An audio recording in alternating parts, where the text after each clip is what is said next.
O que eu vou fazer aqui hoje? Eu vou te mostrar qual é de fato o perfil da FGV. Por isso que eu chamei de DNA da FGV, porque a gente vai pegar a estrutura da banca, mas eu vou ter que falar uma outra coisinha antes. Muitos vieram aqui somente por curiosidade para saber como é que funciona a banca FGV. Eu vou te mostrar, mas e se eu te falar que, na verdade, você precisaria entender o português e dessa forma não teria medo do jeito que tem da FGV? Porque muitas pessoas ainda acham que precisam fazer 500 questões da banca para entender o perfil da banca. Isso geralmente acontece com quem não se prepara em relação à teoria como deveria se preparar e aí realmente, de fato, precisa fazer muitas questões. Dessa forma, de algum jeito, ele acaba pegando ali o mecanismo da banca e acaba mandando até bem. Parabéns! Só que aí o que acontece? Se muda a banca, ele já tem que fazer tudo de novo. Então imagine só, o camarada fez um concurso para a banca FGV. Terminou o concurso, não passou ou até mesmo passou, mas ainda não foi convocado, então ele não pode ficar comendo mosca ali, precisa fazer um outro concurso. Aí pinta um outro concurso para a banca Sebrasp. Se ele não solidificou de fato os conceitos gramaticais, se ele só entendeu ali mais ou menos o mecanismo das questões da banca FGV, o que esse camarada vai ter que fazer de novo? Várias questões do Sebrasp. Ele vai entender mais uma vez o mecanismo, mas olha só quanta energia ele vai gastar aí, quanto tempo ele vai perder aí. E veja, se daqui a pouco pintar um outro concurso e for a banca FCC, ele vai ter que fazer de novo a mesma coisa. E detalhe, se alguém perguntar o porquê daquele gabarito, a justificativa daquele assunto, ele nunca consegue. Ele diz assim, eu acertei, mas eu não sei explicar o porquê. Agora, se ele tivesse caminhado da forma correta, ele teria gastado muito menos tempo e teria gasto muito menos energia também, porque ele simplesmente entenderia a base da língua portuguesa, teria tudo isso solidificado, na hora que fosse fazer uma questão, ele conseguiria inclusive explicar o porquê de estar certa ou errada. Agora, ele não pode fazer questões da banca, Sidoca, ele tem que fazer para pegar uma familiaridade. Mas ele não tem que fazer uma questão de crase, por exemplo, para aprender crase. Ele já tem que saber, é um conhecimento prévio. E o que eu vou fazer aqui agora, meus amores? Eu vou começar mostrando o perfil da banca, o DNA da banca, os principais assuntos e depois vamos fazer questões para você perceber como é que funciona de fato. Então se liga aqui, ó. Os textos da FGV têm que perfil? Normalmente são artigos de opinião, textos didáticos, textos publicitários, textos informativos, textos preditivos, crônicas, charges, quadrinhos e aí o que é importante nesse momento? Portanto, domine as características desses gêneros textuais. Vocês vão perceber que é muito comum na banca FGV aparecer uma charge. E dentro dessa charge nós temos um texto misto, que mistura o texto verbal e o texto não verbal. O que é o texto verbal? É aquele que apresenta a palavra, seja ela escrita ou falada. No caso da prova, vai ser um texto escrito. E o que é a linguagem não verbal? É aquele que não tem a palavra. Então vai ter um gesto, uma imagem, um desenho, uma expressão. É muito importante salientar que os dois textos juntos vão contribuir para a interpretação como um todo. Então não tem essa de quem é mais importante. Então eu posso ter 99 palavras e uma única imagem. Esta única imagem é tão importante quanto as 99 palavras. E o contrário também. Eu posso ter 99 imagens e uma única palavra. Para a interpretação como um todo, essa única palavra será tão relevante quanto as 99 imagens. Agora, como é que eu domino as características desse texto? Desses textos aqui no caso? Lendo. Você vai ter que fazer parte deste ambiente. Então veja, textos didáticos, publicitários, informativos, preditivos, crônicas, charges, quadrinhos e por aí vai. O que você vai ter que fazer? Você, por conta própria, vai dar uma pesquisada nesses gêneros. E aí, na hora que você der uma pesquisada na internet mesmo, vai colocar ali no Google, vão aparecer as características e os exemplos de textos. E aí você vai dar uma olhada. Ali nos exemplos haverá fontes, locais onde você pode encontrar em demasia esses textos. E por que você vai ter que fazer isso? Porque você só aprende a interpretar interpretando. É uma questão de conhecimento de mundo, de ampliação de repertório cultural. Não adianta eu tentar interpretar uma crônica, uma charge, um texto publicitário, se nunca na minha vida eu li textos assim. Não adianta. Então o que você tem que fazer? Tem que entrar nesse universo da leitura destes gêneros textuais. A Banca FGV adora. Continuando, nível das questões. Aqui nós temos um ponto muito importante, porque tem muitos, mas muitos concurseiros que simplesmente dizem assim para mim: eu não vou fazer o concurso porque a Banca FGV. É isso mesmo. Ó, eu tô vendo que tem uma galera muito boa aqui, ó, a Laís, a Luana, o Vinícius, o André, a Simone, a Fabiane.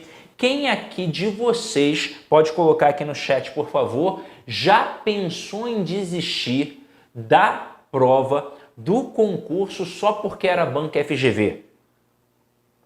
Alguém aqui já pensou nesse tipo de desistência? Vou contar um negócio para vocês. Quem já começa com esse vício de querer desistir de um concurso por conta da banca, já começa derrotado. E aí, obviamente, não vai ter condições de encarar aquela prova, porque você já se boicotou, você já deu um tiro no pé. Então não tem essa história de, eu tenho medo da banca. Não tem.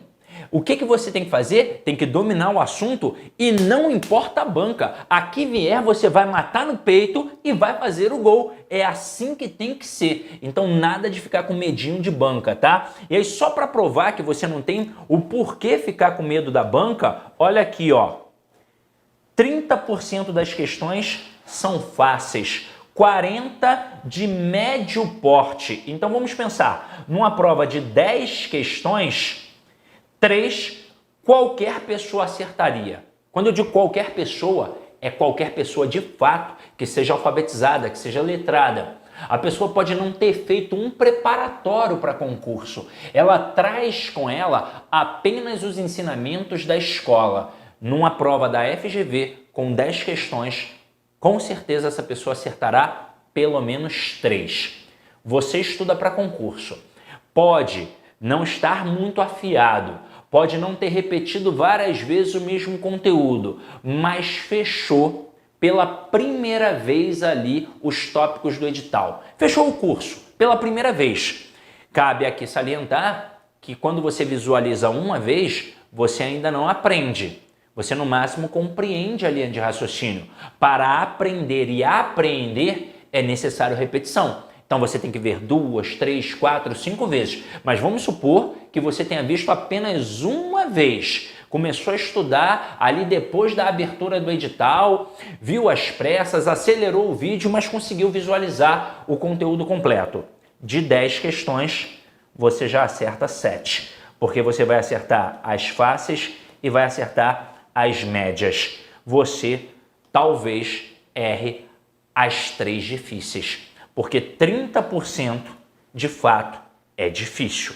Agora, e se você entender o panorama do concurso público, não o panorama da Banca FGV, mas o panorama do concurso público no tocante à língua portuguesa, perceber que não dá para estudar pelos tópicos do edital, porque aquela sequência não é didática. Então você de fato tem que fazer um curso completo e seguir uma sequência lógica, que é uma sequência didática que vai fazer você aprender da melhor forma possível. Compreender que existem 3 pilares do conhecimento: teoria para te tirar da escuridão gramatical, exercícios de fixação para massificar o seu conhecimento e questões de prova para você entender realmente as pegadinhas da banca. E detalhe, num mundo ideal, se você fizer isso dentro de cada assunto, você realmente vai começar a consolidar o conteúdo. E o resto é comprometimento, é empenho, é repetição. Finalizei o conteúdo, Sidoca. O que eu faço agora? Volta e veja tudo de novo quantas vezes for possível. Essa história de que você tem que estudar com antecedência nunca foi conversa fiada. Onde há fumaça, há fogo. Já existe aí a iminência do TSE unificado, do TRE unificado. Então, quem vai fazer concurso para tribunais e está na expectativa desse concurso unificado, não pode ficar esperando a morte da bezerra, não. Não pode esperar a abertura do edital. Já tem que ter começado para ontem. E aí, se você começou para ontem e realmente conseguiu repetir ali o conteúdo pelo menos 3 vezes, você já começa a ter chance de gabaritar. E aí só existem 2 possibilidades, mesmo sendo a FGV, a verdade é que não importa a banca, se você estudar da forma correta, você gabarita qualquer uma, só existem 2 possibilidades para, de fato, você não gabaritar. Das 2, uma.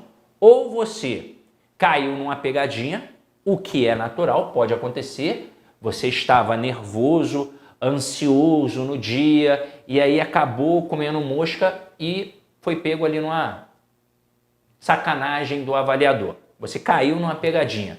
É normal, mas não porque você não domina o conteúdo. Você domina, mas infelizmente você foi ludibriado e não percebeu na hora. Em casa você olhou e falou, mas calmo, caramba, olha só o mole que eu dei. E uma outra possibilidade para você não gabaritar é a banca realmente fazer uma questão mal formulada. Mas se tudo fluir na mais perfeita harmonia, você é capaz de gabaritar.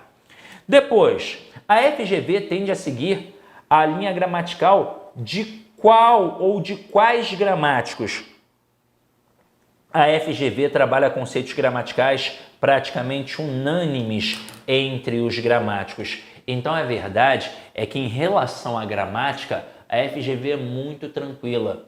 O bicho pega para a galera na parte textual, mas não porque ela seja muito difícil. A verdade é que a maior parte da população brasileira não tem o hábito da leitura e, por isso, encontra dificuldades na análise textual. Porque a nossa banca aqui em questão, ela é um pouquinho diferente de outras bancas nesse quesito da interpretação. Você sabe que tem a compreensão e tem a interpretação. A compreensão é aquilo que está dentro do texto.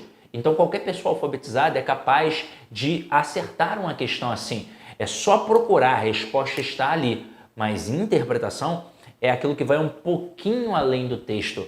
E quando eu digo que vai um pouquinho além do texto, eu falo de conhecimento de mundo. E quanto maior o teu conhecimento de mundo, maior a tua capacidade interpretativa. E aqui tem 2 pontos interessantes da FGV. 2 pontos interessantes.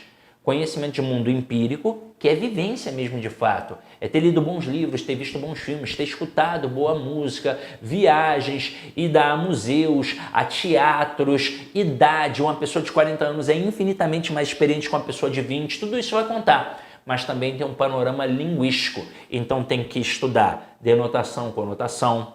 Tem que estudar texto verbal, texto não verbal. Intertextualidade, tem que estudar funções da linguagem, figuras de linguagem, tem que decorar todas as conjunções, mas Sidoca, pelo amor de Deus, mas é um trabalho só. Se realmente você fizer isso, você pode gabaritar não só a FGV, como qualquer outra banca e o melhor. Você vai se tornar uma pessoa diferenciada. Você vai ampliar o seu conhecimento, porque agora você não estuda mais para fazer uma questão. Você estuda para aprender, você estuda para a vida. Faz toda a diferença. É comprometimento de fato. Quando a pessoa não está comprometida, não adianta. E hoje, depois desse panorama aqui, eu já anuncio que este material é uma preparação para algo muito maior que nós teremos, e ao final desta aula eu vou anunciar para vocês um outro evento muito bacana. Já vou até dizer que é um evento que tem data e hora, já tudo ajustado. Agora, na continuidade, o que estudar para as provas da FGV? Vocês têm noção que nessa paginazinha aqui eu trouxe o creme de la creme da banca FGV? Se você vai encarar realmente a FGV e focar nesses assuntos, você é capaz de gabaritar num nível assim absurdo. Então se liga só. Interpretação de textos ou análise textual, textualidade, tipologia e gêneros. Então tá vendo? Você tem que estudar os textos, mas a tipologia, saber o que é narração, descrição, dissertação. Cá entre nós, vou te dar um bizu bem interessante. Normalmente a FGV, quando trabalha questões de tipologia textual, em que pode ser um texto narrativo, um texto descritivo, um texto dissertativo, coloca um texto que é predominantemente de forma maior uma coisa, mas faz um recorte de uma parte. E geralmente trabalha com um texto descritivo. Olha só que interessante. Geralmente, pode ser que traga uma dissertação, pode ser que traga uma narração, mas quando a banca traz um recorte com vários adjetivos, por mais que num primeiro momento você tenha a sensação de que ali é um texto narrativo ou até mesmo um texto dissertativo, se tem várias sequências de adjetivos, caracterizações, pode ter certeza que é uma descrição. Olha um bizu aí bacana. Continuando, reescrita com manutenção de sentido. Quem é que se destaca aqui nessa reescrita com manutenção de sentido? Geralmente as conjunções, que é até um assunto que já está aqui trabalhado. Porque a banca vai reformular a frase, mas na maioria das vezes apenas troca uma conjunção por outra. Se você domina as conjunções, você já tira de letra. Semântica, significação das palavras. Aqui entra uma questão de conhecimento vocabular. Nós temos quase 500 mil palavras na língua portuguesa, é muita coisa de fato, ninguém domina. Não é que você não domina, eu também não domino, o Bechara também não domina, ninguém domina. Então, por isso, você tem que se aprofundar no universo da leitura e tem que ter um caderninho do vocabulário. Quanto mais palavras você dominar, maior o seu repertório cultural, maior a tua capacidade interpretativa. Aqui, obviamente, entra questões de sinônimos, de antônimos, e aí você, ao pensar em sinônimos, sabe que são aquelas palavras aproximadas semanticamente, como casa e lar, alegria e felicidade. Palavras antônimas são palavras afastadas semanticamente, como bem, o mal, o céu, o inferno, o rico e o pobre, por aí vai, mas você só tem essa noção de que determinada palavra tem um sentido similar à outra, um sentido oposto à outra, se você as conhece, se você realmente pratica o hábito da leitura. Esta banca exige isso de você, exige muito isso. E geralmente as pessoas ainda não estão preparadas para isso, mas isso pode ser modificado, a começar pela feitura das provas e, obviamente, pela participação nas aulas. Então, quando você começa a acompanhar a aula, quando você começa a fazer as questões, você entra nesse universo de leitura, mesmo ainda na parte gramatical, porque você vai ampliando o seu vocabulário, você vai ampliando o significado das palavras dominadas por você, e isso vai te atender da melhor forma possível. Depois, pontuação, e dentro da pontuação, obviamente, a vírgula se destaca. Coesão, normalmente as conjunções e os termos anafóricos, catafóricos e deíticos. Olha só que interessante. Aqui nós temos a coesão sequencial, que é a sequência das ideias empregadas dentro de um texto, causa, consequência, finalidade, oposição, conclusão e por aí vai. E o principal elemento é a conjunção. Mas nós temos a coesão referencial, que é quando um elemento faz referência a outro no intuito de evitar repetição. Na fala eu posso até repetir, ninguém estranha, mas na escrita, se eu repito, eu demonstro pobreza de vocabulário. Agora, o diferencial da banca FGV é que ela vai trabalhar nomenclatura. Cá entre nós, não é só a FGV que faz isso não, outras bancas gostam de fazer. Olha aqui os nomes. O que é um termo anafórico? É uma referência a um termo anterior. O que é um termo catafórico? É aquele que faz referência a um termo posterior. E o que é um termo deítico? Que eu também posso chamar de deixe e que eu também posso chamar de elemento esofórico. É aquele elemento que faz referência a um outro elemento fora do texto. Então aqui, ó, vai fazer referência a um elemento fora do texto. Os outros dois não. O elemento anafórico, ele faz referência a um elemento que apareceu antes dentro do texto. O catafórico vai fazer referência a um elemento que vai aparecer depois, mas dentro do texto. Agora, o elemento deítico, que eu posso chamar também de elemento exofórico ou de elemento deixe, ele vai fazer referência a um elemento fora do texto que eu vou conseguir depreender pelo contexto. Olha como isso é interessante. A banca FGV adora. Mas Sidoca, como é que eu vou aprender isso? Basta fazer um curso e assistir a aula de coesão textual. Tem tudo isso na aula de coesão textual. Depois aqui, ó, adjetivo, valor discursivo e adjetivo de relação, verbo, vozes verbais e emprego de tempos e modos verbais e os pronomes pessoais, demonstrativos e relativos. O que eu mostrei aqui, que no universo das 10 classes gramaticais, a banca FGV especificamente gosta de 3, do adjetivo, do verbo e do pronome. Não deve estudar as outras? É claro que deve, mas não precisa ficar perdendo tempo para poder aprender tudo das outras bancas. Agora, em relação a essas 3 classes gramaticais, o que eu pontuei aqui é importante você buscar. E para finalizar, questão de sintaxe. Normalmente, diferença entre complemento nominal e adjunta de nominal e as questões relacionadas às orações subordinadas.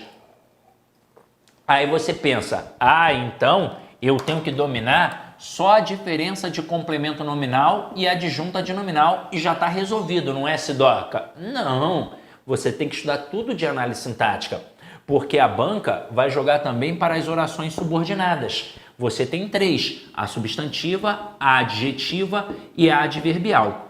Por que elas são subordinadas? É algo muito interessante de se falar. Nós temos, ao falar de período composto, 2 orações, as coordenadas e as subordinadas. Então eu tenho o período composto por coordenação e eu tenho o período composto por subordinação. Qual é a diferença? As estruturas coordenadas estão aqui, ó, no mesmo patamar. Elas estão equiparadas. Existem, inclusive, autores que gostam de chamar de orações justapostas. É porque elas estão assim, ó, no mesmo plano. Não existe relação de hierarquia. Já na estrutura subordinada, o termo subordinação é um termo militarizado. Significa que eu tenho uma hierarquia. Eu tenho uma oração principal aqui em cima e uma oração subordinada aqui embaixo, dependendo da principal. Dependendo semanticamente, mas principalmente sintaticamente. Porque quando a gente fala das coordenadas, elas são independentes sintaticamente. Uma não vai exercer função sintática em relação à outra. Já as subordinadas vão exercer uma função sintática em relação à oração principal. Mas veja como é fácil. A oração subordinada adverbial sempre vai exercer a função sintática de adjunto adverbial. Sempre. A oração subordinada adjetiva sempre vai exercer a função sintática de adjunta de nominal. Sempre. Tá vendo como não tem nenhum caô? O bicho começa a pegar ali, ó, na substantiva. Porque a substantiva pode exercer até 6 funções sintáticas a priori. Então ela pode ser um sujeito, um objeto direto, um objeto indireto, um complemento nominal, um aposto ou até mesmo um predicativo. Aí o aluno vem e se desespera. Pelo amor de Deus, é muita coisa. Vamos lá. Primeiro, que para chegar ao período composto, eu parto do pressuposto que você participou do período simples. E eu parto do pressuposto que você já sabe o que é um sujeito, porque você já fez aulas de tipo de sujeito. Eu parto do pressuposto que você já sabe o que é objeto direto e objeto indireto, porque a essa altura do campeonato você já passou pela aula de transitividade, você já sabe o que é um verbo transitivo, um verbo intransitivo, um verbo de ligação. Então, opa, não é nada de novo. Mas, Sidoca, eu ainda não passei por aí. Tem que passar, tem que estudar. Como é que você vai aprender sem estudar? É bem simples assim. Então, para aprender, tem que estudar. Mas, Sidoca, às vezes eu vejo e não entendo. Isso significa que você precisa de repetição. porque cada um parte de um ponto específico. Às vezes a pessoa estudou em escolas excelentes, ela tem uma ótima base, então ela vai ter muito mais facilidade nesse momento de preparação para o concurso público. Mas não é a realidade da maioria. A maioria estudou em péssimas escolas, não aprendeu absolutamente nada, é como se estivesse vendo tudo pela primeira vez. E aí, pô, se é pela primeira vez, você vai ter que gastar um tempinho a mais que o outro, mas nunca meça o seu desempenho pela régua do outro. O outro é o outro. Apenas você pode se levantar ou se derrubar. Você é o seu único inimigo e o seu melhor amigo nessa trajetória. Então nunca olhe para o lado, olhe sempre em frente. E outra, uma dica aqui de irmão, não valorize só o objetivo final, a prova. Ah, eu passei, eu sou brabo. Eu não passei, eu sou um derrotado. Não, valorize a trajetória. É a coisa mais importante que tem na preparação do concurso público. Se hoje você acerta apenas 15, 20% das questões, tudo bem. Mas e se daqui a 2 meses você já vai acertar 70% das questões? Pode até não ser o suficiente para passar na prova em questão, mas olha a evolução absurda. Comemore, valorize. Se você não conseguir entender uma questão de crase e hoje você já entende, valorize. Nem que seja tomando uma cerveja, mas comemore. Tem que fazer isso. Tem que comemorar. Isso teria sido muito importante se tivessem feito com você quando você era criança. A gente fica feliz. Aquilo dali traz uma sensação de conquista, uma sensação de alegria e a gente fica com vontade de aprender mais e mais. Então faça isso por você hoje. Se não fizeram, não tem problema. Faça você mesmo. Então vamos lá, meus amores. Continuando aqui agora, vamos entrar na parte do material. Todos preparados? Deixa eu ver aqui o que vocês estão falando. Olha, Brena, o melhor professor de língua portuguesa. Muito obrigado. A Simone, ó, gabaritei as provas do Banco do Brasil com a correção do professor. Show de bola. Vamos lá, ó, tá a Jennifer aí, a Sinara, o Caio, tá a Simone, participa de todas. Então vamos lá, meus amores. Preparados para entrar na parte do conteúdo? Vou até colocar mais uma aguinha aqui para mim, porque eu falo pra caramba, falo pra chuchu. E ó, vai ter uma surpresa aí no final, hein? Vai ter uma surpresa bacana. E vamos começar. Preparados? Então vamos lá, ó.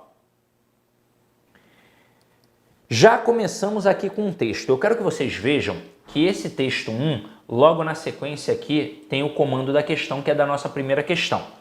Isso já traz uma certa peculiaridade da banca FGV. Quando você vai, por exemplo, encarar a banca Sesgran Rio, vocês viram aqui agora que a Simone comentou que gabaritou a prova do Banco do Brasil.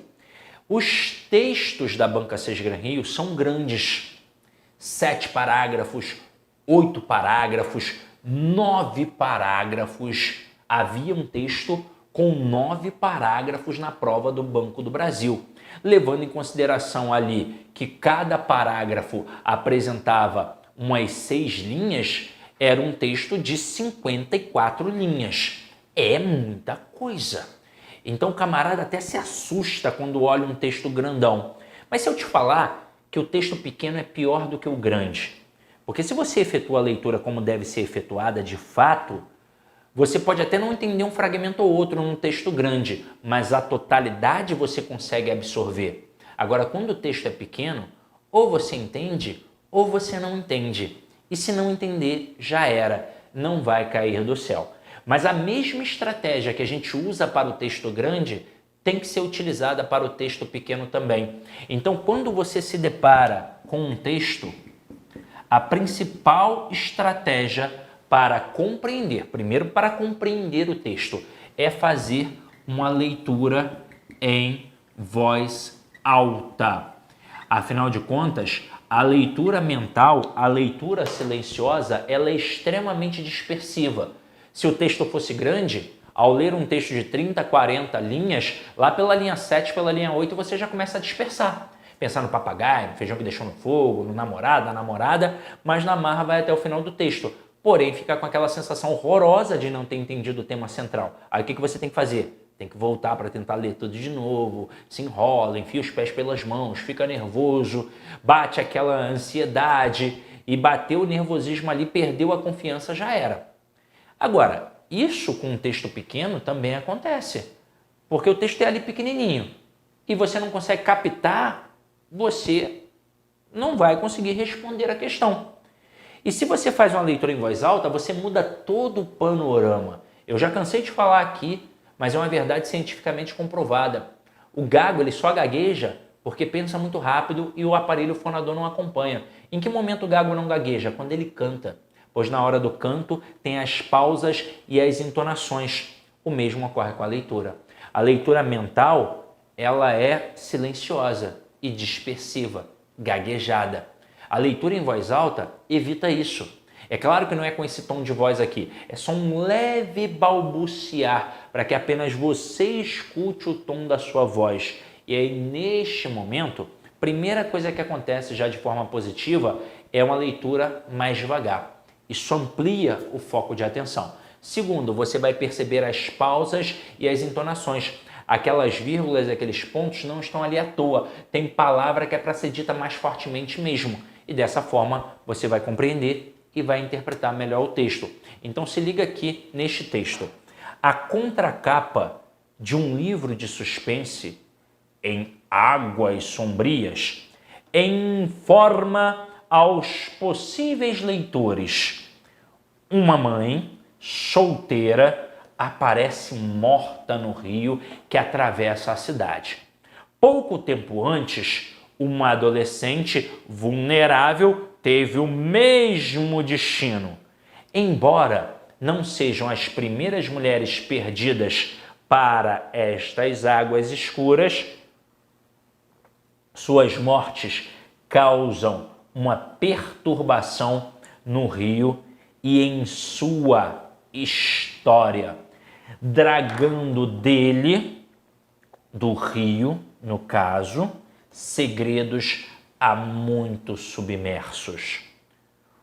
Um novo e viciante suspense psicológico em que a verdade é escorregadia e pode afogar as pessoas em seus próprios mistérios. Então você está vendo que o que está aqui, entre aspas, é a contracapa de um livro de suspense intitulado Em Águas Sombrias, e ele informa exatamente o que a gente acabou de ler. E aí vem para a questão e diz assim: a motivação maior para a compra do livro é, pelo amor de Deus, gente, depois de olhar a contracapa do livro, fazer essa leitura, são 2 assassinatos, e ele não desvenda o que aconteceu. O que vai chamar a nossa atenção? A curiosidade. Quem gosta de filme de suspense, ou quem gosta de livro de suspense, é porque é uma pessoa curiosa. E aí veja que ele coloca assim, ó: uma mãe solteira aparece morta no rio que atravessa a cidade. Pouco tempo depois, um adolescente vulnerável teve o mesmo destino. Então já são 2 pessoas mortas, uma mãe e uma adolescente, são 2 mulheres. Embora não sejam as primeiras mulheres perdidas para as águas escuras, suas mortes causam uma perturbação no rio e em sua história, dragando dele segredos há muito submersos. Um novo e viciante suspense psicológico em que a verdade é escorregadia e pode afogar as pessoas em seus próprios destinos. Então ele já mostra as pessoas que morreram e isso desperta o quê? Uma curiosidade. Eu quero saber, quem está matando. Eu quero saber o porquê da morte delas. Então a curiosidade vai falar mais alto aqui. Aí quando a gente olha, veja o que tem aqui. Letra A, a curiosidade pelos esclarecimentos dos mistérios antecipados. Ele antecipou 2 pessoas mortas. Antecipou que esse rio é um rio cheio de histórias sombrias. São as águas sombrias.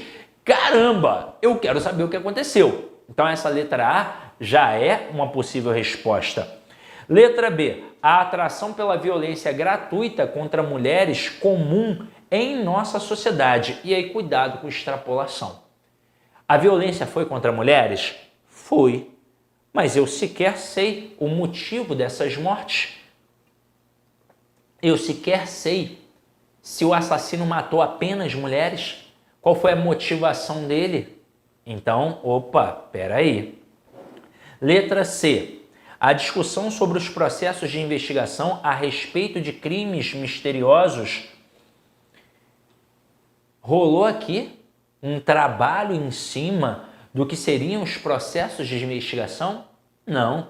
Letra D. O esclarecimento sobre os antigos segredos submersos no Rio já citado? Não. E letra E. O debate sobre a verdade e a mentira nas investigações criminais? Claro que não. Então qual é a maior motivação para a compra? Cara, pensa comigo. Não é nem uma interpretação em cima do texto. É conhecimento de mundo. É por isso que muita gente fala assim, poxa, é difícil fazer questões da FGV. Essa questão seria difícil se você nunca comprou um livro. Se você nunca leu um livro. Ah, Sidoc, eu já li, eu já comprei livros, mas eu não consegui captar. Então, peraí, vamos voltar à sua memória. Por que você comprou o livro? Porque você queria saber o que acontecia naquela história. O que despertou essa vontade? Alguma coisa. Aqui, o que notoriamente desperta o nosso desejo pela leitura do livro é a apresentação de duas mortes, a antecipação de dois acontecimentos, a morte de uma mulher, de uma mãe e a morte de uma adolescente. Então, sem sombra de dúvidas, o gabarito aqui é a letra A. Agora, eu quero que você diga para mim, essa questão é fácil ou é difícil? Coloca aí. Então, ó, primeira questão, vou até colocar o gabaritinho aqui do lado, ó. Vou colocar aqui o gabarito. Gabarito. Primeira questão, letra A. Eu vi que alguns de vocês já colocaram ali o gabarito, ó. Já colocaram ali o gabarito antecipadamente, então vocês conseguiram pescar essa questão. Vamos para a próxima questão. Olha aí a próxima questão. Leia a tirinha em que Helga, é a mulher, fala com o marido Agar para responder a questão. Tem aqui o primeiro quadrinho e o segundo quadrinho. Observe que no primeiro quadrinho tem aqui a imagem da Helga, a princípio deitada, e a fala confirma: não me importa que você coma na cama. No segundo quadrinho, a imagem se amplia. Dá para ver que eles estão de fato numa cama, deitados. A Helga com a mesma carinha olhando aqui para o lado, ó. Veja aqui que a bolinha do olhinho dela tá aqui para o lado, olhando para quem, ó? Para o danadão do Agar, dormindo. E um monte de restos de comida em cima da cama. Tigela, osso, garfo, colher, lata, uma sujeirada só. E ela diz assim, mas podia, pelo menos, limpar tudo quando termina.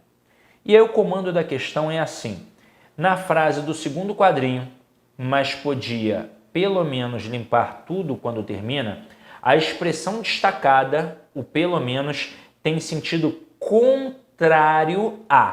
Se é um sentido contrário, é um sentido de oposição. É um sentido de adversidade, é um sentido de antonímia, são antônimos. Para isso, a primeira coisa que eu tenho que fazer é identificar o sentido original da expressão dentro do texto. Quando a Helga diz, mas podia pelo menos limpar tudo quando termina, ela acabou de dizer, você pode comer, mas podia pelo menos limpar tudo quando termina. Era o mínimo que ele podia fazer. Você entende que era o mínimo? Você consegue perceber que esse tipo de interpretação não está ali necessariamente naquele texto? Que ele faz parte da nossa vida? São coisas que a gente faz o tempo inteiro. E aí pensa comigo, quem tem algum tipo de relacionamento, e eu não falo um relacionamento marido e mulher, Eu falo qualquer tipo de relacionamento. Você pode ser filho, levando esporro da sua mãe. Todo mundo aqui já levou um esporro da mãe. E com certeza a mãe já falou algo assim parecido. Mas você podia pelo menos ter feito isso. Esse pelo menos não engloba várias coisas. Sua mãe sai, vamos pensar na nossa época de adolescência. Diz assim: eu vou ao mercado agora. Vou comprar coisas para você, para preparar o seu lanche para a escola e vou comprar algumas coisas para fazer o estrogonofe que você me pediu. Você vai ficar em casa aí sozinho. Você vai ficar em casa sozinho. Mas eu não quero você de pernas pro ar, não. Faça alguma coisa. Faça valer a pena as coisas que eu vou comprar agora, hein? Sabe, aquela mãe brava. Aí quando ela volta, você comeu no sofá e sujou o sofá todo de migalhas de pão, migalhas de biscoito. Aí ela olha para aquilo e fala assim: ah, não acredito. O que você fez? Aí você fala assim: mãe, eu lavei a louça, sequei a louça e guardei. Eu não fiquei de bobeira, não. Aí ela: tudo bem, tudo bem. Pô, mas olha isso daí. Olha isso daí. Você não podia ter pelo menos limpado? É o mínimo. Pode comer, mas pelo menos limpa. É o mínimo a ser feito. E se isso daqui corresponde ao mínimo a ser feito, qual seria a expressão de sentido contrário? No máximo, gabarito da questão 2, letra B de bola. Agora, sejamos sinceros. Isso é difícil. Eu fico para morrer quando a galera fala assim para mim: ah, é muito difícil, são muito difíceis as questões da FGV. De vez em quando sim. De vez em quando até são. Mas não são todas. Entenda isso.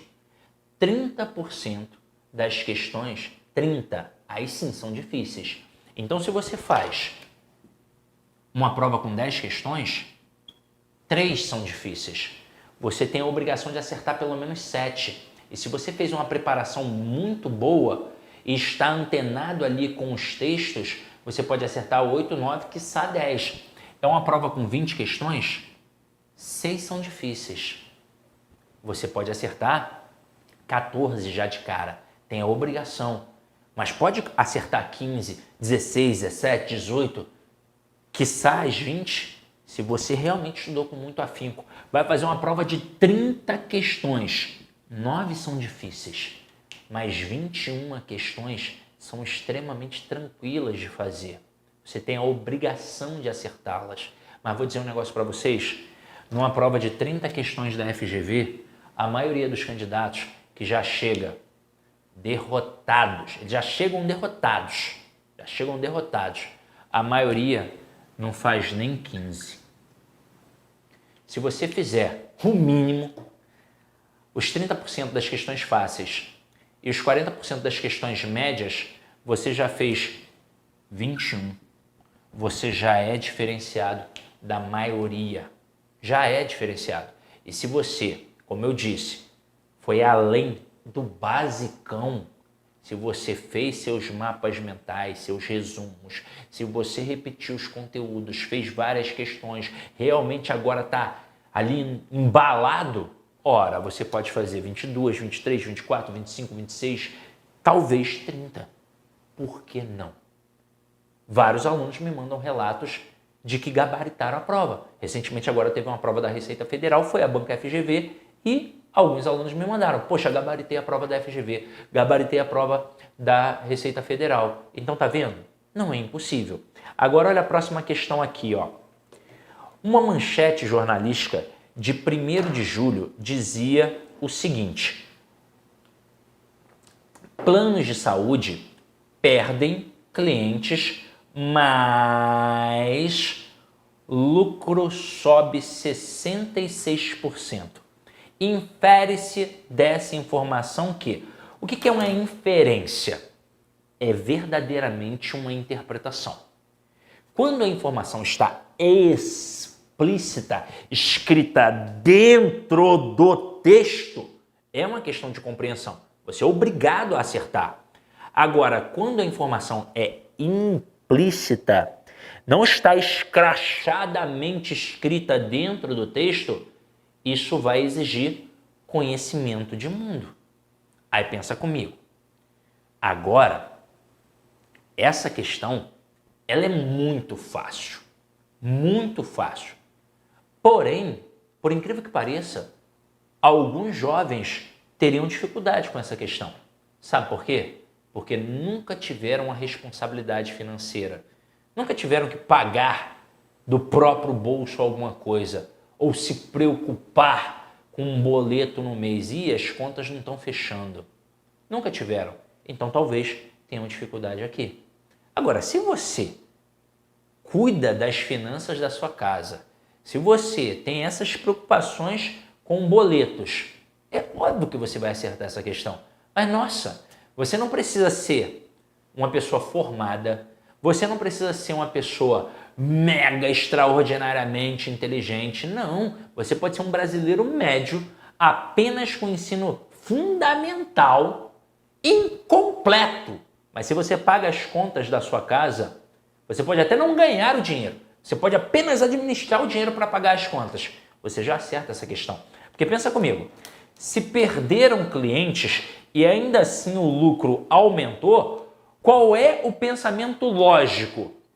Eles continuaram com o mesmo valor? Não, né? Não continuaram com o mesmo valor. Eles aumentaram o valor do plano.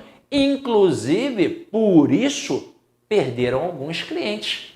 Pô, não, peraí, não tem como. Imagina, era 300 pratas, sei lá, o valor, aumentou para 550. E 550 não dá para mim não, vou meter o pé. 300 então eu pagava, mas 550 já não dá para mim.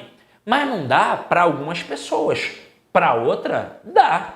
550 para a realidade de algumas pessoas está bem dentro do padrão, para outras não, para outras já é um absurdo. Mas para aquelas famílias que têm condição de pagar, elas não vão sair, elas vão continuar. Óbvio, eu tenho condição de pagar, pô, vou deixar de pagar o plano de saúde, eu tenho condição. E aí nessa de aumentar, obviamente, o lucro aumentou. Então é óbvio que perderam pessoas, mas eles aumentaram o valor do plano. Porque se o plano tivesse o mesmo valor ou tivesse diminuído, eles teriam prejuízo e não lucro. Isso é bem óbvio. Então vamos lá. Letra A. Os planos de saúde contam com gestão fraudulenta. Nada a ver. Letra B. A crise econômica traz prejuízos aos planos de saúde. Ora, está dizendo que aqui teve lucro de 66%. Letra C. A classe médica está recebendo melhores salários. Onde é que disse isso aqui? Em lugar nenhum. Letra D. Os custos dos planos de saúde devem ter aumentado. Claro que é isso. Devem não, eu digo com certeza aumentaram. E letra E. A perda de clientes deve ter sido mínima. Não, gabarito letra D. E eu estou dizendo ainda, ó, eu seria mais preciso. Eu não diria devem ter aumentado, eu diria com certeza aumentou. Porque se perdeu o cliente e ainda aumentou o lucro em 66%, é óbvio que aumentou o valor do plano de saúde. Então a questão 3 aí, ó, gabarito letra D de dromedário. Até agora, diz para mim, fizemos 3 questões relacionadas ao processo interpretativo. Alguma delas era de fato impossível? Pode até colocar aqui, ó, alguma delas era de fato impossível. Ó, tem uma pergunta ali do Talibã. Sobre o livro do curso, vem só o livro? Não, Talibã. O livro, pode ser até que um dia a gente coloque para vender, não sei, mas o livro, ele é um bônus do curso completo. Então, quem faz parte do português completo com Sidoca, leva o livro de bônus. Ele não é à venda, né? Não está à venda solto, beleza? Então, vamos lá, ó. Vamos aqui, ó. Vamos para a próxima questão. A próxima questão diz assim: indique as relações semânticas estabelecidas pelos conectivos em destaque. São 5 frases, ó. 1, 2, 3, 4, 5. Vai exigir um conhecimento bom em relação aos conectivos, mas é um conhecimento prévio que depende exclusivamente de você.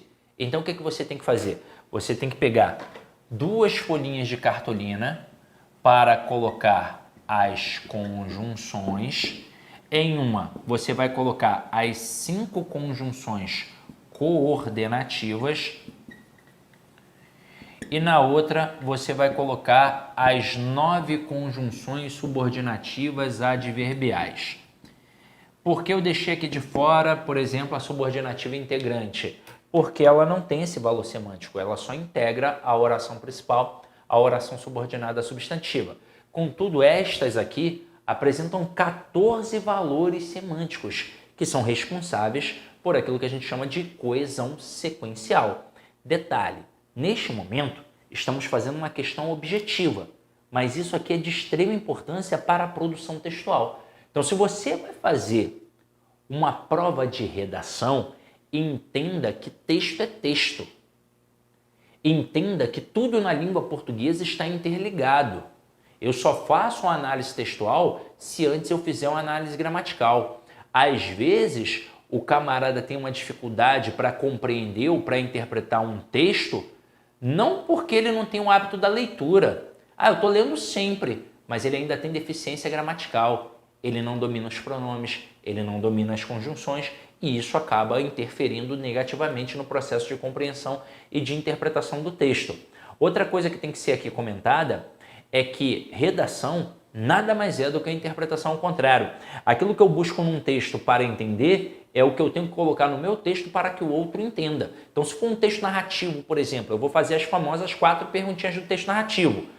Quando aconteceu, onde aconteceu, quem participou e como foi. E se eu tiver de produzir? Eu vou ter que responder quando, onde, como e quem. Mas e se for um texto dissertativo? Você vai procurar o porquê e o para quê das coisas quando estiver lendo e quando for produzir tem que responder o para quê, né? O porquê e o para quê das coisas também.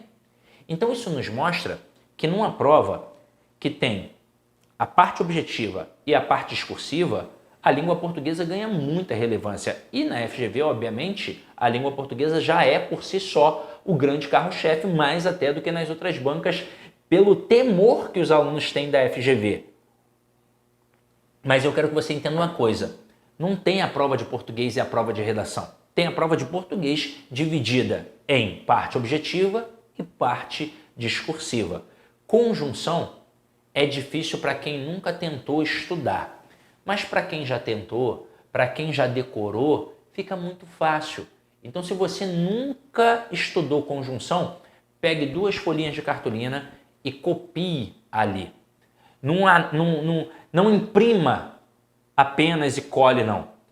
Copie, transcreva. Está mais do que provado que o processo de aquisição de conhecimento está diretamente ligado ao processo de escrita. Então, você vai massificar com muito mais profundidade. Outra coisa, cola no teu cantinho de estudo. É importante você ter um cantinho de estudo para você colar isso daqui e outras coisas também. Vai fazer prova com cunho jurídico, tem que colar ali algumas súmulas, alguns artigos que são importantes, tem que colocar tudo ali para você ficar visualizando, teu cérebro fotografando e aquilo ali sendo massificado. E claro, fazendo questões. Essa questão aqui vocês vão ver. Para quem é muito iniciante, vai olhar e vai falar, nossa, difícil. Mas se você já estuda há algum tempo, ela vai ser muito fácil. Muito fácil. Mas ela tá fácil porque você escolheu uma questão fácil. Não, ela tá fácil porque você já tá bem. E é óbvio, porque você está em casa, provavelmente, e isso tira aquele peso da prova. Às vezes a questão é muito fácil no dia da prova. Só que aí, como você fica nervoso, ela se torna difícil por isso. Mas se você estivesse fazendo em casa ou numa aula, como aqui agora, ela já se tornaria fácil. Poxa, Sidoca, mas e aí, como é que eu faço para poder tornar o ambiente de prova fácil? Vários simulados. O simulado não é para você ficar focado na questão, é no todo. É para você entender o ritmo da prova. Tanto que o melhor simulado é no dia e na hora da prova. Então, se a tua prova é domingo de manhã, você tem que fazer simulados domingo de manhã. Se a tua prova é domingo à tarde, você tem que fazer simulados domingo à tarde. Não adianta você fazer fazer um simulado quarta à noite se a tua prova vai ser domingo de manhã. Vai ajudar? Vai, mas não é o cenário perfeito.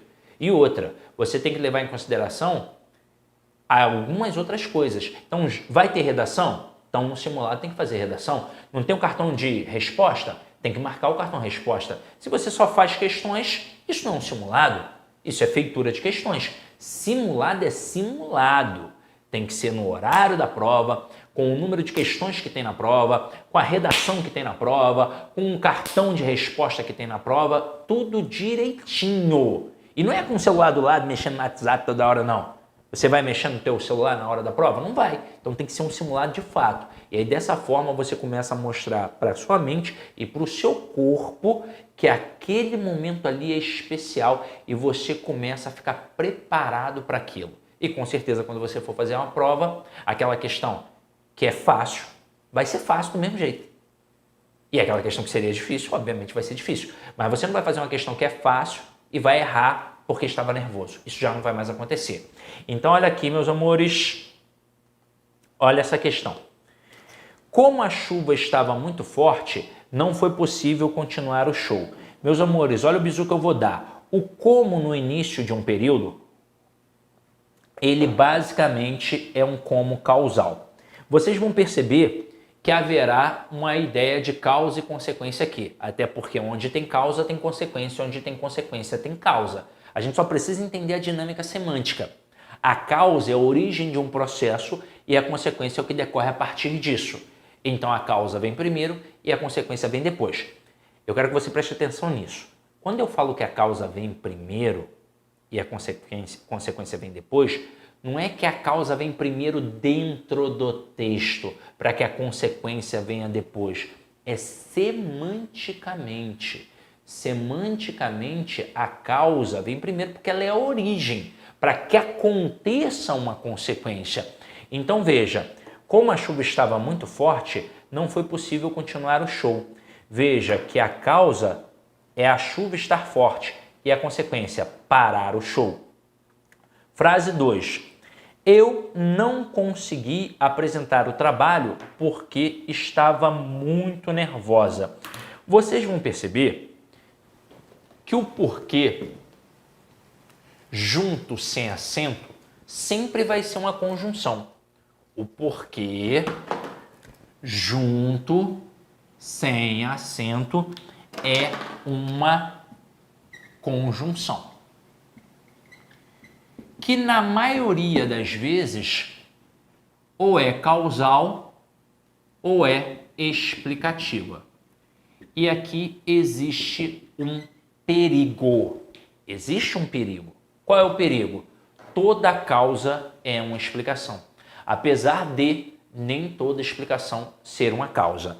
E se eu confundir com causa e explicação, Sidoca, o que eu faço? Eu recorro ao modo verbal. Assim os gramáticos diferenciaram a estrutura. Se aparecer um modo imperativo, você tem que justificar aquela ordem. E você justifica como? Explicando. Então, se a frase for: não vá à festa porque será num local perigoso. Não vá à festa porque será num local perigoso. Veja que aqui nós temos um modo imperativo. Existe uma ordem. E se existe uma ordem, eu tenho que justificar essa ordem. Logo, o porquê que aqui aparece é explicativo. Se esse porquê é explicativo, algumas outras exigências vão ter que aparecer aqui. Afinal de contas, a primeira estrutura será considerada uma oração coordenada assindética e a segunda estrutura, encabeçada aqui pelo porquê, será uma oração coordenada sindética explicativa. Se são estruturas coordenadas, aqui vai entrar uma vírgula considerada obrigatória. Olha como é importante a identificação da conjunção. Mas e se eu fizesse assim, ó? Não vou à festa porque será num local perigoso. Neste momento, perceba que não tem a ordem. E se não tem a ordem, eu tenho a relação de causa e consequência, em que a causa é a origem e a consequência é o que decorre a partir disso. Então, a causa é o local ser perigoso e a consequência, eu não ir à festa. Mas agora, este porquê, ele vai ser causal. E se este porquê é causal, vai fazer com que a primeira oração aqui apresentada seja uma oração principal. E aquela oração ali encabeçada pelo porquê vai ser uma oração subordinada adverbial causal. Diante dessa estrutura, como ela está na ordem direta, sabe o que vai acontecer aqui? A possibilidade de inserção de uma vírgula, mas uma vírgula que aqui será considerada facultativa. Agora, preste atenção, vou colocar frases 1 e 2.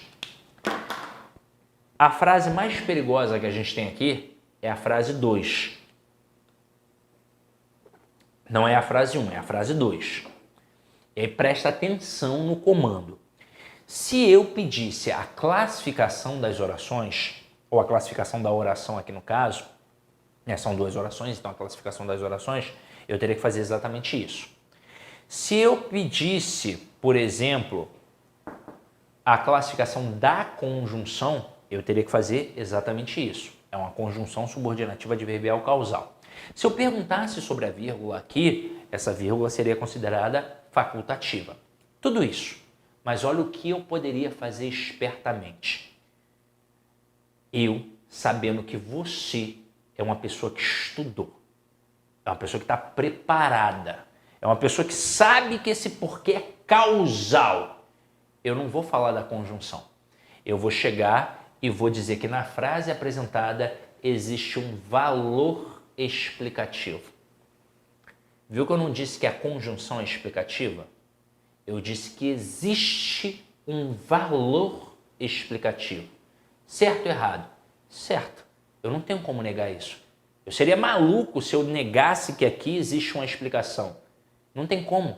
Até porque toda causa tem uma explicação. Então você está entendendo que o avaliador ele pode fazer algumas brincadeirinhas, mas eu já estou te mostrando. Então tá vendo como tudo se torna muito mais fácil quando você entende o mecanismo e quando eu ou qualquer outro professor capacitado mostra para você as possibilidades, então tudo se torna mais fácil. Então vem aqui comigo, ó. Então este porquê aqui é também causal. Próxima. Os manifestantes terão suas reivindicações atendidas, exceto se usarem de violência. Meus amores, exceto se traz a ideia de condição. O que é a ideia de condição? É uma ideia de possibilidade para a realização de uma outra coisa futura. Então veja que aqui, se eles usarem de violência, eles não terão as reivindicações atendidas. Agora, se eles não usarem de violência, terão as reivindicações atendidas, que aqui, obviamente, é a ideia de condição. Número 4, estava doente, mas foi trabalhar. Esse mais é uma conjunção adversativa, que pode trazer a ideia, obviamente, de adversidade, contraste ou oposição. É a mesma coisa, são palavras sinônimas. E na 5, os brasileiros são tão trabalhadores quanto os norte-americanos. Ora, o que rolou aqui? Uma comparação. Nós somos trabalhadores da mesma forma que os norte-americanos. Nós trabalhamos tanto quanto eles. Então, opa, aqui rolou uma comparação. Se a primeira é causal, a segunda é causal, a terceira indica condição, a quarta indica oposição e a quinta indica comparação, gabarito, obviamente, letra A. Então aqui, ó, gabarito da questão 4, letra A. Próxima questão. Olha aqui. Essa questão é uma questão de coesão referencial, tá? Coesão referencial. E vai trabalhar este pronome aqui, ó, demonstrativo. A nossa banca adora pronome demonstrativo. Adora! Então se liga só. Os autores da obra sobre Trump estão cientes da norma. Ela é objeto de longo debate na parte 2 do livro. O que alegam é que, por vezes, a obrigação do médico de alertar a comunidade para riscos que ela corre prevalece sobre a privacidade. Se o médico desconfia de que seu paciente psicótico planeja assassinar alguém, precisa alertar a vítima potencial, mesmo que alertar a vítima em potencial implique violação do sigilo profissional. Quem viu aquele filme Fragmentado, que por sinal é muito bom, vai se lembrar que ele fazia um tratamento psiquiátrico e num determinado momento a médica identificou que ele ia matar alguém. E o que ela tentou fazer? Alertar. Só que ele percebeu e matou a médica. Mas a parada é essa mesma aqui. Então, o médico percebeu que o paciente é um assassino em potencial que vai matar alguém. Opa, precisa avisar. Então, veja, na frase do parágrafo do texto, mesmo que isso implique violação do sigilo profissional, o termo em destaque refere-se, letra A, ao conhecimento da norma pelos autores da obra. Não. Letra B, ao longo debate na parte 2 do livro. Não. A colocação da privacidade em primeiro plano. Não. A desconfiança do médico quanto à intenção do paciente. Não. A atitude de alertar a vítima em potencial. Gabarito, letra E. Próxima questão. Questão linda essa daqui, por sinal. As virtudes e os perfumes são da natureza. Pontinho, pontinho duram um pouco e pontinho, pontinho perduram por longo tempo, mas ambos perdem a essência quando expostos. As formas dos demonstrativos que preenchem corretamente as lacunas são... Vamos lá. Vocês acabaram de ver... deixa eu me marcar aqui a questão 5, né? Questão 5 foi letra E. Vocês acabaram de perceber que a banca gosta dos pronomes demonstrativos. E esses aí, em especial, eles se destacam, tá? Porque durante muito tempo, ouça o que eu vou falar. Hoje, essa gramática em questão já até corrigiu este erro. Já até corrigiu. Mas, durante muito tempo, foi uma gramática pioneira para concursos públicos. E como foi uma gramática pioneira, todo mundo que estudava para concurso adquiria. E tinha um ensinamento equivocado sobre essa parte de pronomes demonstrativos. Só que isso foi reverberando e todo mundo passou a crer que aquilo era a verdade absoluta. Tanto que, quando algum professor apresentava o ponto certo, era comum a contestação. Não, mas peraí, na gramática tal, está dizendo que é diferente. E até o professor conseguir explicar que o que estava naquela gramática era um equívoco, rapaz, não sei nem se a galera acreditava. O fato é que na hora em que a gente usa os demonstrativos este, esse e aquele para fazer referência a termos anteriores, aproveitando que estamos aqui encarando a FGV, referências anafóricas, nós não podemos fazer referência a 3 termos anteriores usando os pronomes demonstrativos. Isso é um fato culto da língua. Eu não posso dizer este, esse e aquele. Se tem 3 ou mais elementos, eu vou ter que obrigatoriamente utilizar numerais ordinais. Primeiro, segundo e terceiro. Ué, caramba, e aí, o que eu vou fazer? Eu vou fazer referência apenas a 2 elementos anteriores. O intermediário some. Então, este intermediário, nesta situação, vai sumir. Eu vou ficar apenas com o este, que vai fazer referência ao elemento mais próximo, e o aquele, que vai fazer referência ao elemento mais distante. Como assim mais próximo e mais distante, Sidoca? São pronomes. Vão fazer referência a nomes que são substantivos. A nossa escrita é da esquerda para a direita, de cima para baixo.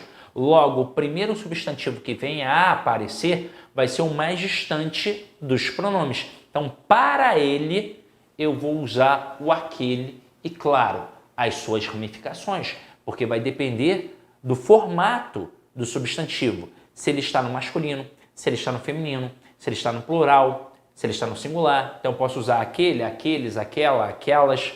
Agora, o segundo substantivo vai ser o mais próximo. E eu vou usar o este e as suas ramificações.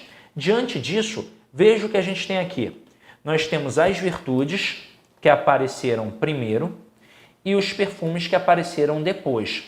Se para fazer referência ao mais distante eu uso aquele, e aqui eu tenho as virtudes, que é feminino plural, eu vou ter que colocar o aquelas. Se ali, para o segundo elemento, eu vou ter que usar o este, e o segundo elemento é a expressão os perfumes, que é masculino plural, eu vou ter que usar o estes. Mas espera aí, eu não posso sair colocando aquelas e estes, ou estes e aquelas. A nossa banca exige conhecimento de mundo. Mas veja que não é um conhecimento absurdo. Veja que não é nada muito exagerado. Veja que é algo que você é capaz. Então, olha aqui, ó. Um dura pouco e o outro perdura por longo tempo. Ou seja, um dura pouco, o outro dura muito, talvez para a vida inteira. Pelo nosso conhecimento de mundo, o que é que dura pouco? Perfume ou as virtudes? Ora, perfume. Se for vagabundo, então não dura nem um dia. E virtudes, tem pessoas que carregam as suas virtudes para a vida inteira. Não, eu não faço isso porque eu sou uma pessoa virtuosa. Então aqui, ó, estes duram pouco e aquelas perduram por longo tempo. Dessa forma, gabarito, letra D de dromedário. Aí você vai falar assim para mim, mas Sidoca, e o isso? Eu não vou usar nunca. Ora, é claro que vai. Quando não existir a intenção do apontar, do diferenciar. Quando a gente usa o este ou aquele, como aqui usamos, nós estamos diante daquilo que a gente chama de aposto distributivo. Eu distribuo os elementos para diferenciá-los. Aqui no caso, para mostrar que as virtudes duram a vida inteira, duram muito tempo e que os perfumes duram pouco. É uma coisa efêmera.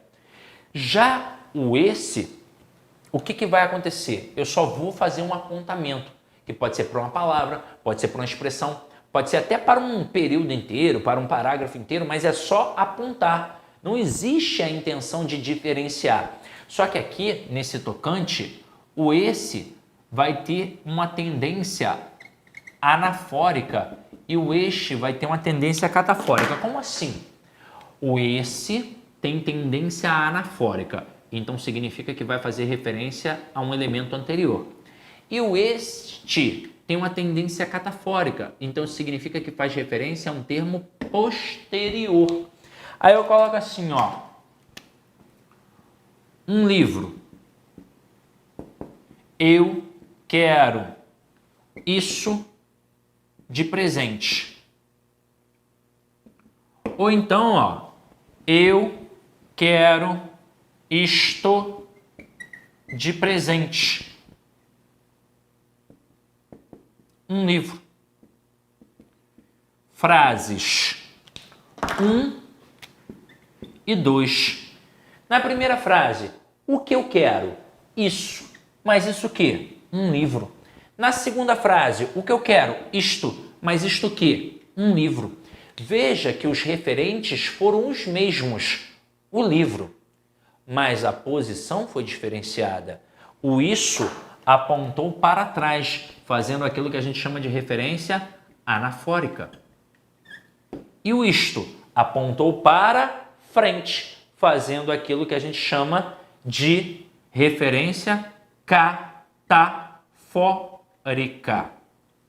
Até aí tudo bem? Show de bola? Agora lembrando,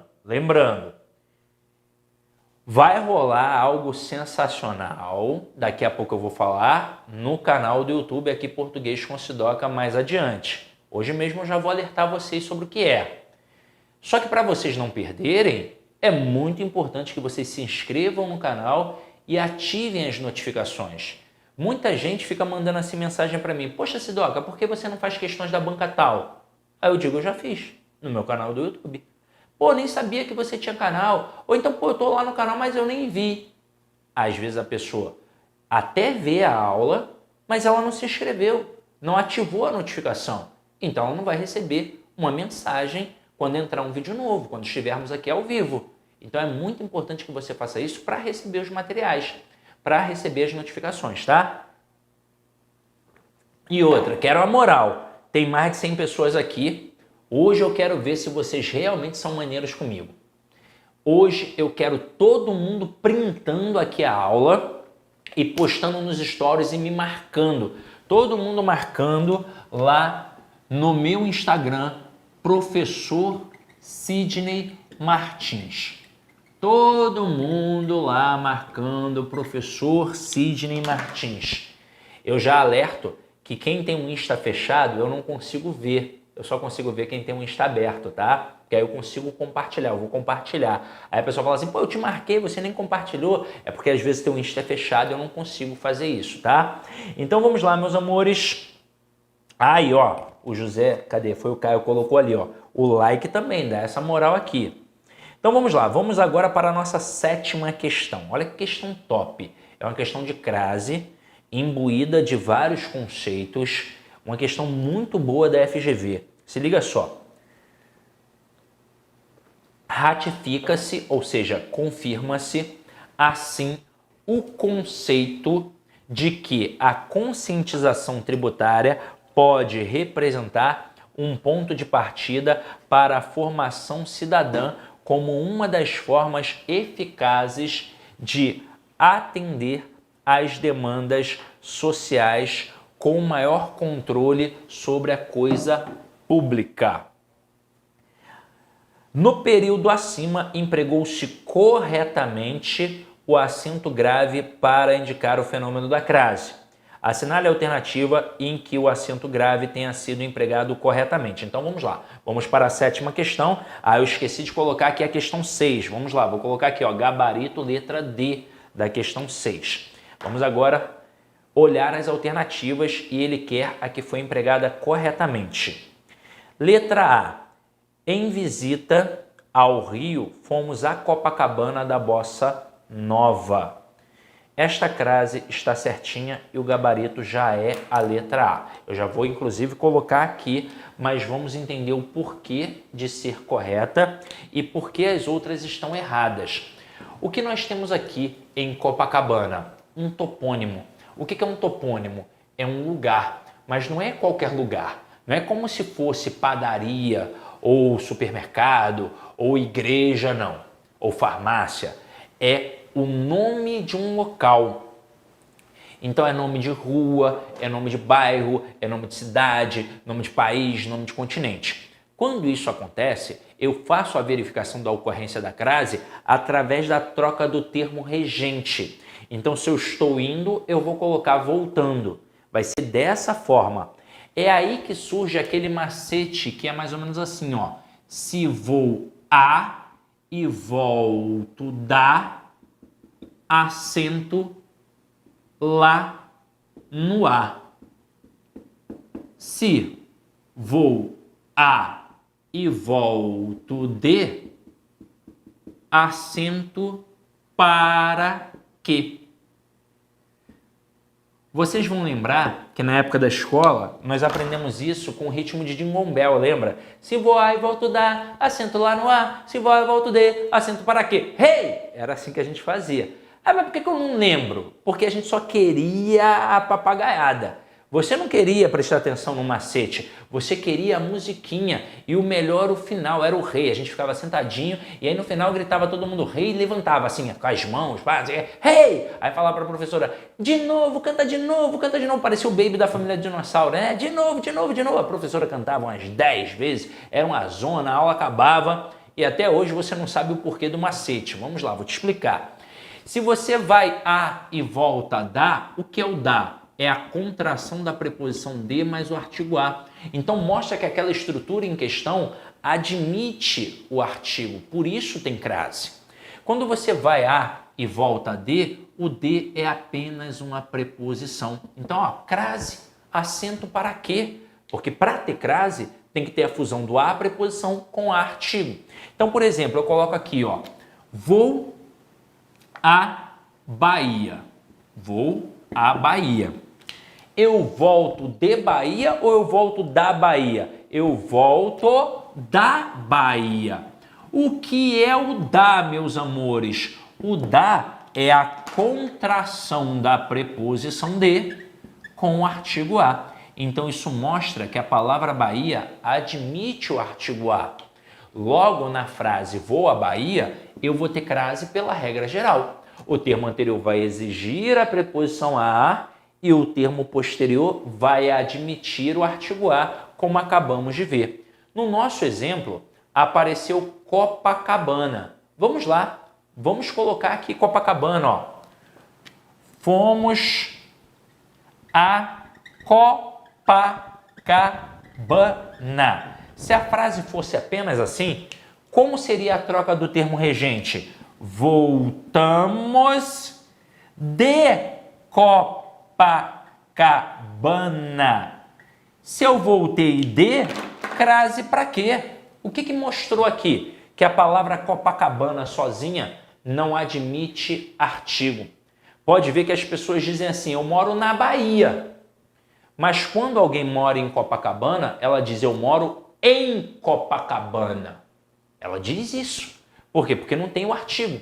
Então, na frase fomos a Copacabana, o a seria apenas a preposição que foi exigida pelo verbo. Pois se eu vou a algum lugar. Só que aqui o camarada colocou fomos a Copacabana da Bossa Nova.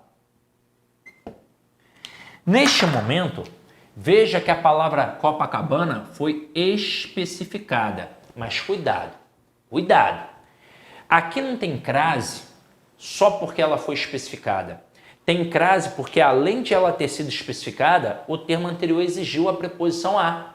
Porque quando um termo na língua portuguesa é especificado, ele não passa automaticamente a admitir a crase, ele passa a admitir artigo. Então, por sinal, aqui a crase está correta.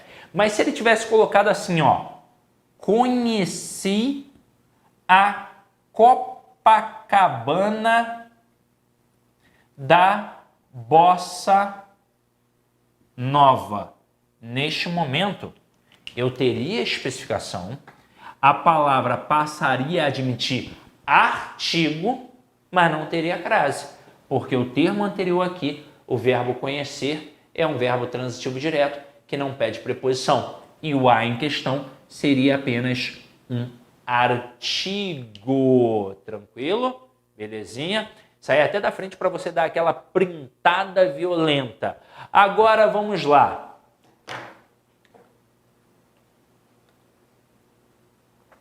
A Camila colocou assim, ó, minha prof não cantava uma musiquinha para ser mais fácil de aprender.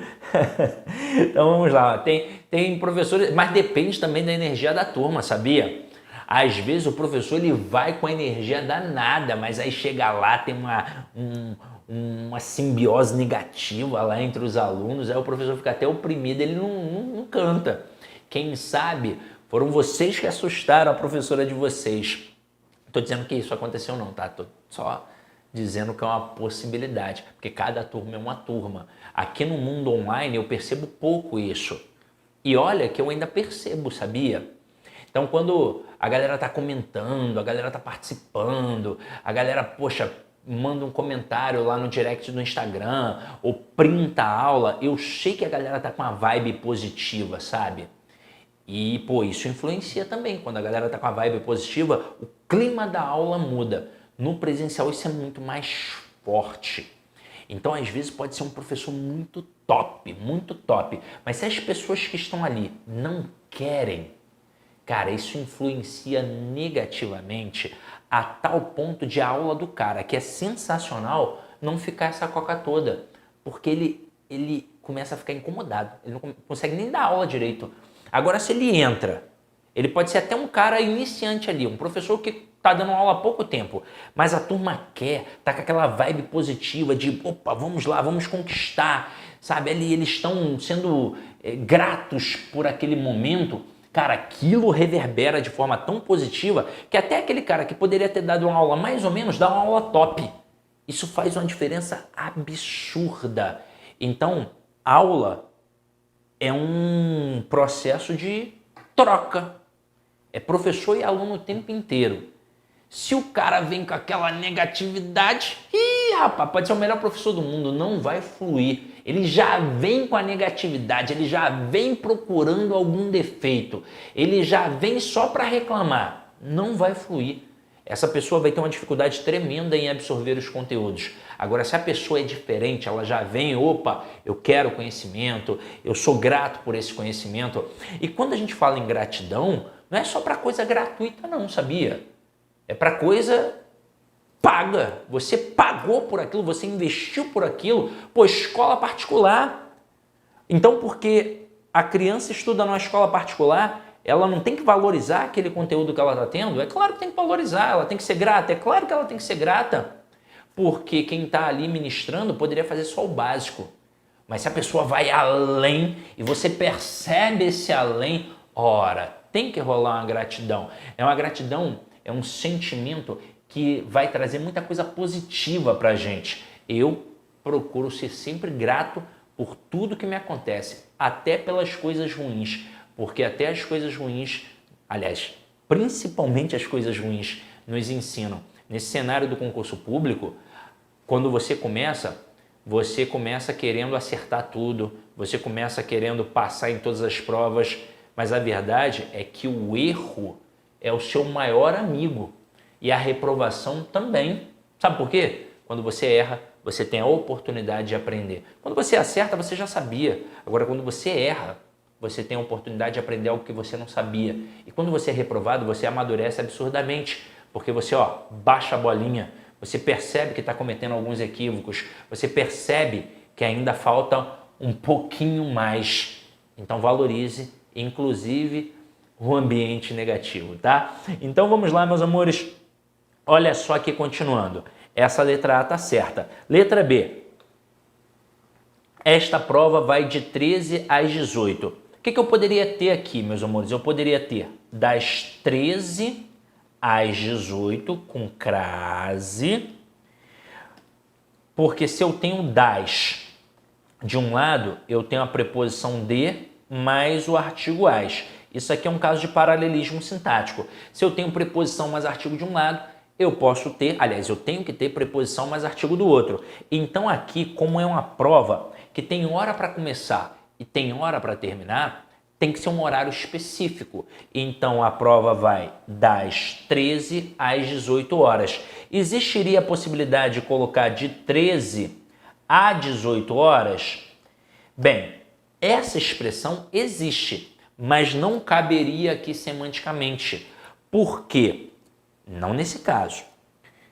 Porque quando a gente coloca de 13 a 18 horas, não é uma hora específica, não é a hora do relógio, 1h da tarde até 6 horas da noite, não é isso.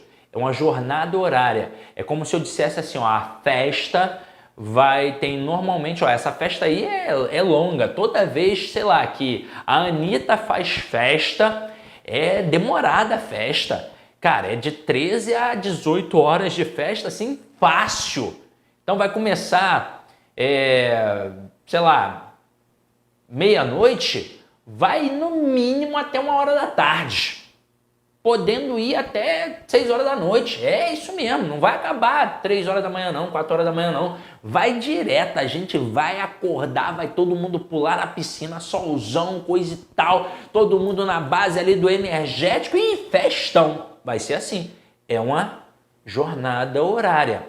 Inclusive, quando eu troco das 13 às 18 com crase por 13 a 18 sem crase, porque agora os elementos são apenas preposições, de é preposição, a é preposição, não tem prejuízo gramatical, mas tem alteração de sentido pelo que eu acabei de dizer. No outro era uma hora especificada, agora é algo genérico, é algo não definido. Essa é a diferença. Então aqui letra B errada. Letra C. Finalmente fiquei face a face com a tão esperada prova. O que eu tenho aqui? Uma expressão adverbial com palavras repetidas. Toda vez que isso surgir, não importa se as palavras são femininas ou masculinas, face a face, cara a cara, gota a gota, ombro a ombro, passo a passo, o a que aqui vai aparecer será apenas uma preposição e não tem crase. Letra D. Os candidatos somente podem deixar o local de prova a partir das 15 horas. Meus amores, partir é um verbo. E verbo não faz distinção de gênero. Logo, não existe aquele verbo que eu uso para a mulher e o verbo que eu uso para o homem. Se não tem isso, o que não tem diante de um verbo? Artigo. Logo, não tem crase. Então, o a que aqui aparece é apenas uma preposição. E essa última frase, ela é extremamente polêmica. Pedimos um bife a cavalo. Eu já vi em cursos militares professores dizendo que aqui tem crase. Por quê? Eu não faço a mínima ideia. Porque, na verdade, quando a gente coloca crase diante de um substantivo masculino, quando está subentendida a expressão a moda de. Então, se eu colocasse aqui, ó, fiz um gol a Pelé, eu teria crase porque estaria subentendida a expressão a moda de. Mas das duas, uma. Para estar subentendida a expressão a moda de, ou tem a pessoa que criou, ou tem o local que influenciou aquela criação. É isso. Então, fiz um gol a Pelé. Provavelmente um golaço, matei no peito, fiz de bicicleta, driblei todo mundo, fiz do meio de campo, um golaço. Fiz ao estilo Pelé, à moda Pelé. Quando eu digo que eu comi um bife a cavalo, eu não posso negar o valor modal que existe aí. Mas não está subentendida a expressão a moda de, porque não existe um local chamado cavalo e muito menos um cozinheiro chamado cavalo. Eu, pelo menos, graças a Deus, nunca conheci. Aí veja, outro bizu aqui para vocês. O P de Pelé maiúsculo, porque ele criou esse estilo. O C de cavalo, minúsculo. O que é um bife a cavalo? É um bife com ovo montado em cima da carne. Quando surgiu a expressão, era enorme. Era um bife com ovo montado a cavalo na carne. Pô, até eu terminar de falar tudo isso, todo mundo comeu o meu bife. E aí, como um princípio de economia linguística, para eu falar mais rápido, virou bife a cavalo. Mas o a que aqui aparece é apenas uma preposição. E aí vale salientar que em bife a cavalo e em frango a passarinho, essas duas expressões nunca terão crase, porque nem cavalo nem passarinho são capazes de criar moda. E aí, tranquilo? Então, opa! 7 questões aqui sensacionais, traçando aquilo que nós intitulamos como DNA da FGV. Detalhe, eu não fiz só as questões, eu dei aqui também algumas dicas. Trago uma mensagem muito bacana para vocês que é: você não é derrotado quando perde, você é derrotado quando desiste. Então perder faz parte do jogo, mas desistir não. E agora eu quero anunciar aquilo que eu disse para vocês logo lá no iniciozinho. Falei, lembra que eu fiz uma antecipação? Eu disse, ó, vai rolar uma parada legal e eu vou fazer um convite para vocês. Tá aqui, ó. Nos dias 30 de maio, 31 de maio e 1º de junho, nós vamos realizar a semana gabaritando língua portuguesa nos concursos públicos. Se você já participou, sabe muito bem que estas aulas, elas ocorrem apenas ao vivo e depois elas não ficam mais no canal. Então é muito importante que você se organize para participar ao vivo, porque depois você pode não encontrar mais a aula. Geralmente, tiramos a aula em até 24 horas depois. Tiramos a aula em até 24 horas depois. O que tem de filé na aula, sem as interações que eu faço, só o conteúdo mesmo, Vagnão depois edita e joga, ó, agora para dentro do curso. É o creme de la creme. Mas se você quer participar ao vivo ali, ter a interação, a oportunidade de tirar dúvidas, de falar, de responder questões de modo interativo, ó, dias 30, 31 e 1º de junho. Tá vendo aí no material de vocês um botãozinho de cadastre-se? Por que é importante esse cadastro no material de vocês? Porque vocês vão entrar num grupo de WhatsApp e nesse grupo de WhatsApp vocês vão receber informações sobre o evento.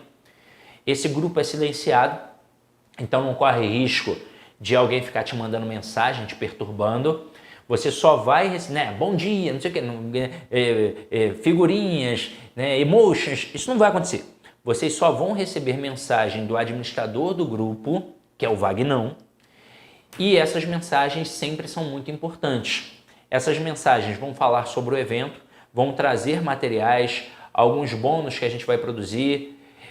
Todo o encontro nós vamos rabiscar o material e esses rabiscos vão para o grupo. Hoje aqui, por exemplo, eu escrevi muito no quadro, então não vale, né, ter nem essa preocupação com o rabisco. Tá tudo aqui no quadro, o gabarito está aqui no quadro. Escrevi pouco no nosso material, então não tem, né, essa preocupação.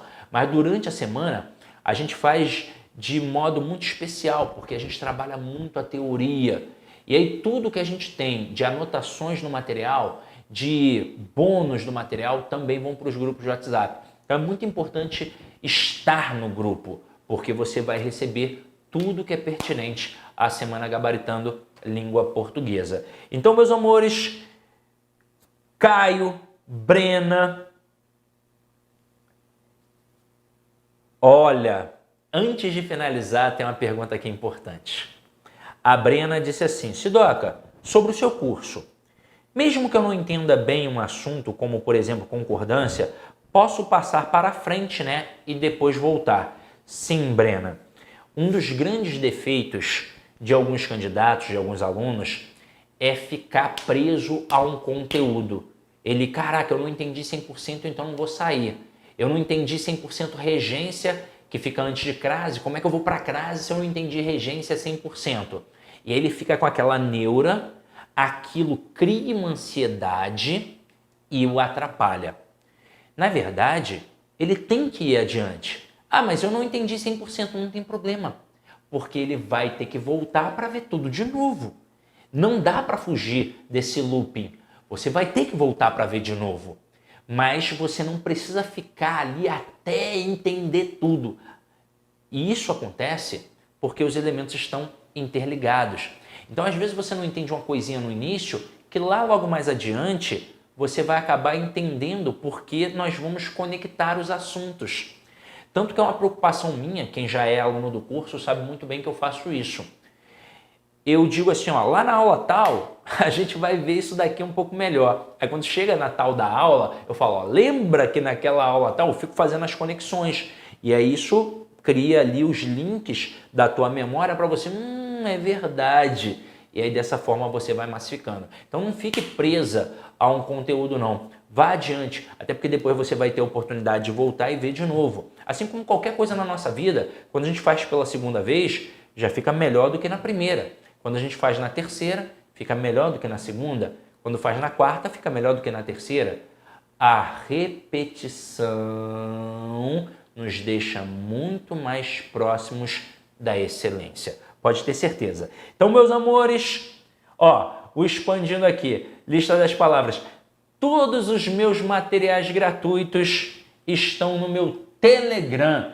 O link fica aqui, ó, no meu Insta, naquela parte de destaques, onde tem lá o perfil, não tem umas bolinhas. Aí lá naquelas bolinhas tem o meu canal do YouTube e numa tá escrito assim, ó, Telegram. Você vai clicar aqui dentro. Tem um símbolozinho lá do Telegram, que é tipo um aviãozinho assim. Tem o link aqui, você vai clicar e você vai entrar dentro do meu grupo do Telegram.